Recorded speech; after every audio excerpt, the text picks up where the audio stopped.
All right. Well, good evening, everybody, and welcome to another episode of the Griepentrog Stock Market News. My name is Elias Griepentrog, and I am the founder of the Griepentrog Stock Market News, which is mostly a podcast in which I summarize and explain every trading day. But I also have my own website called Griepentrog Economics, in which I do all kinds of economic analyses. Now, what I do on this YouTube channel is I present a certain topic every single weekday. And those topics are highly relevant to the economy in general right now and to investors, of course, as well. Now, today's topic, let's jump right into it. Today, we're going to be talking about the upcoming CPI report. CPI stands for Consumer Price Index. What I will be talking about is I will be mentioning the expectations, what numbers are actually expected for tomorrow's CPI report. Then I will talk about what those numbers could mean for the scenario that is currently being priced in by markets. And I will also talk a little bit about the SLOOS report, standing for Senior Loan Officer Opinion Survey, which is very, very important. And it gives us a relatively good idea of current credit conditions. All right, let's jump right into the CPI report.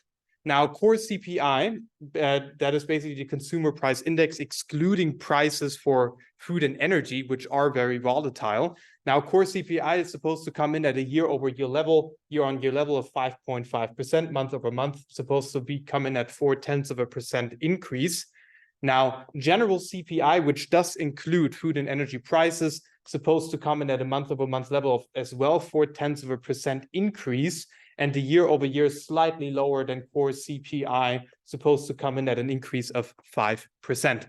Now, if the report really does show those numbers, if the report comes in right in line with expectations, then this is still a sign that inflation is indeed sticky, and because core CPI at 5.5% is obviously well above the target of the Federal Reserve. Now, if these numbers come in higher than expected, that could obviously cause a lot of downward pressure on equities, because it would ultimately mean that the Federal Reserve has to keep rates at a higher level for longer. Now, I have talked about this in a video about 2 weeks ago in the presentation. I talked about the scenario that markets seem to be pricing in at the moment. I'm not talking about fixed income. I'm talking about the equity market. They are pricing in a scenario of sort of immaculate inflation, which basically means that the markets, they expect inflation to fall without seeing a significant rise in the unemployment rate. Generally speaking, a highly unlikely scenario, which is why I believe the markets are actually pricing in something very unrealistic, which will put downward pressure on equities. Now, why do I believe? I need to explain this in order for my outlook to make sense based on the CPI report. And why do I believe this immaculate disinflation scenario is unrealistic? Well, take a look at just take a look at the economic data.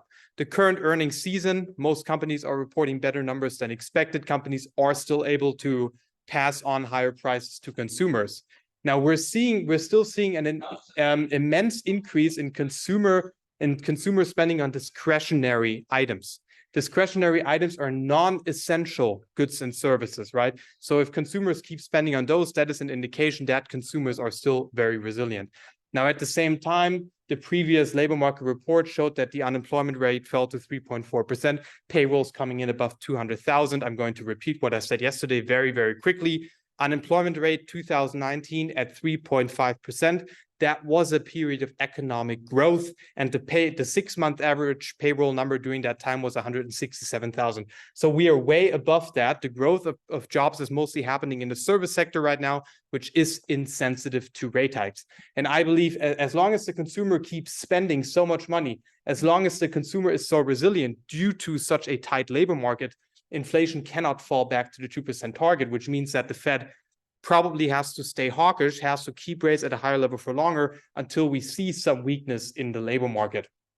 Now, consumer spending, obviously, I'm not going to talk much about the macroeconomic implications that were caused by all the stimulus that was pushed into the economy during the COVID-19 pandemic. But consumers did come out of the pandemic with record savings. I always say we are seeing a decrease in savings, but this value, this percentage of savings is just an estimate, and there are different kinds of estimates, right? And just a little deviation from the actual level could mean a lot for the strength of the consumer. So I would really argue that you should not pay too much attention to the savings number that is being released. You should simply take a look at what story businesses are telling you. And companies are telling you right now that the consumer is still resilient.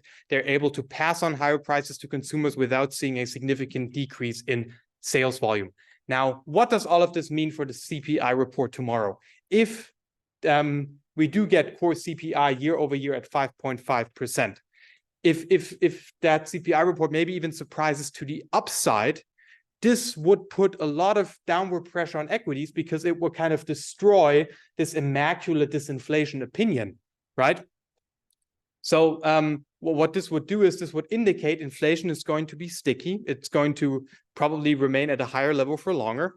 And at the same time, the economy is strong. So it would kind of really hurt the image that markets currently have. It would hurt, it would disagree with what markets are pricing in at the moment. Now, if the CPI report comes in lower than expected, that could put much more fuel into the current rally, right? It could actually cause another rally on the equity market, because if inflation does come in lower, this would ultimately mean that this scenario is actually, right, it might be realistic. Right? It doesn't really mean that it will be realistic on the long term, but in the short term, markets are going to consider this as a sign that inflation is able to fall without seeing economic weakness. So it would kind of underline this immaculate disinflation scenario, and it would hence would continue to put upward pressure on equities. So I definitely believe, so if CPI comes in higher than expected, which I expect, so either it comes in right in line with expectations or a little bit higher. Those are my expectations. And if that happens, downward pressure on equities, because it would disagree with the immaculate disinflation scenario that markets are currently pricing in. And like I said, if it comes in lower than expected, we could get a rally because it would actually agree with this scenario, at least in the short term. Now, I gave you a little bit of an idea of the current economic picture, right?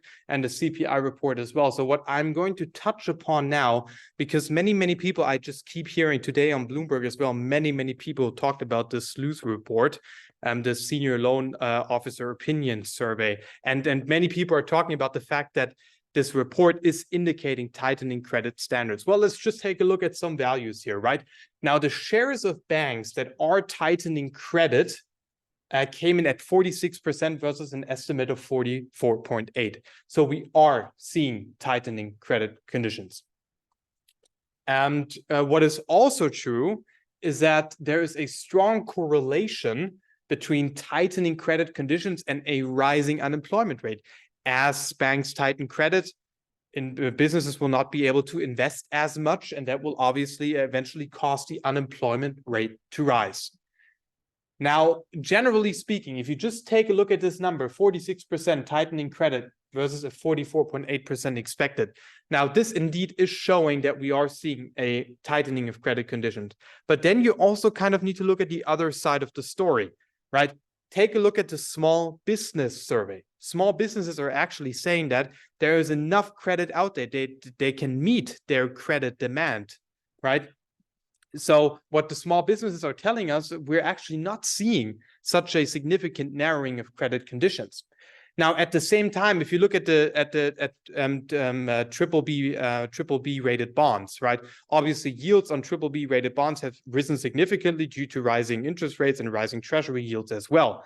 But what we have not seen is a significant increase in credit spreads. If you, I don't have the chart here right now, but if you look at the chart, you see this very strongly rising yield on triple B bonds, but the spreads still remain at a very stable level. So what does this tell us? This tells us, even though yields are rising, that we're not seeing such an increase in default, in credit default, which is indicated by relatively stable credit spreads.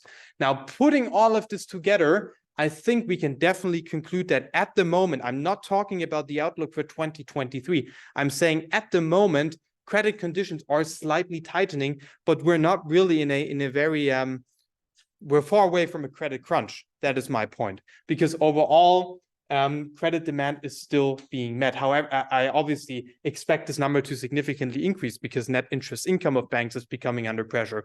We're seeing a problem on the demand side of loans and on the supply side as well. And all of that will continue to put downward pressure on net interest income, which will eventually tighten credit conditions. Now, those 46% of banks that are tightening credit conditions, there are three reasons why they are tightening credit conditions, according to this senior loan officer opinion survey.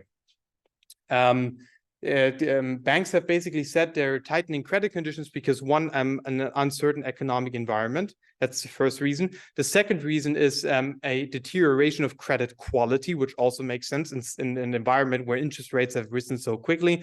And the third point is obviously they're having problems on the deposit side. They're seeing a lot of outflows in deposit, which essentially means that they don't have the necessary funds to make so many loans anymore. So we are definitely seeing tightening credit conditions, but not to a very great extent. Now, what does this mean? How can we kind of put this into the current CPI report? Well, essentially, if you put everything together, if you close the circle, I definitely believe that we're in an environment of a very, very strong economy, of a very strong consumer that keeps spending. So if this CPI report comes in harder than expected, this will simply underline the fact that inflation still remains sticky, inflation still remains high, and at the same time, we still see that economic weakness. So it will kind of, it will directly oppose what markets are pricing in right now. It would directly oppose this immaculate disinflation scenario. So definitely, I would recommend keep a close eye on tomorrow's CPI report. Really look at the numbers in great detail, because that could mean a lot for the further development of equities throughout not 2023, but throughout the next couple of weeks probably, because this will tell us a lot about where inflation currently is, where it is heading, right? And then also remember, on Thursday, we will get the PPI report. So a very interesting week. I'm very excited for it. Tomorrow, I'm going to be standing here and I'm going to be reporting about the actual numbers. And what I want to say at this point is I apologize if I sometimes sound like a broken record, but there are simply so many things you can talk about, and it is always important to mention this economic strength if you're talking about an upcoming CPI report, because there is such a strong correlation between those two. All right, well, I hope that you found this episode informative, and also make sure to tune into our podcast tonight. Have a great evening and see you tomorrow or tonight.